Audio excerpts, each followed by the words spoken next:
Welcome to Guide Guru. We hope this video helps. You start by protecting yourself and the work area. Safety is non-negotiable.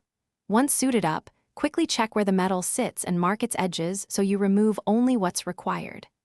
Grab a screwdriver for screws and locking pliers for grip. The file is for fine work later. Begin by undoing visible fasteners.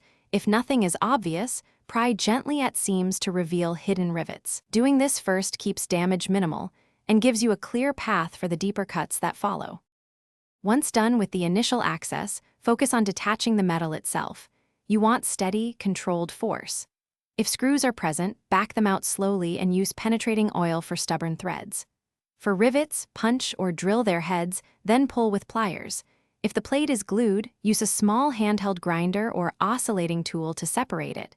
Go in short bursts to avoid heat buildup. Make sure to support the inside sole with a block, so you don't deform the shoe as you cut or pry. You're at the final stage. Remove any leftover metal fragments and file all exposed edges until smooth to the touch. Once finished, vacuum and wipe inside, then replace or add an insole to restore comfort and support. Make sure to flex the shoe repeatedly to confirm no sharp points remain. If things go wrong, for example adhesive won't release, apply low heat or a solvent sparingly to soften it, but avoid high temperatures that can warp synthetic components. Thanks for watching. Consider subscribing if we helped you today.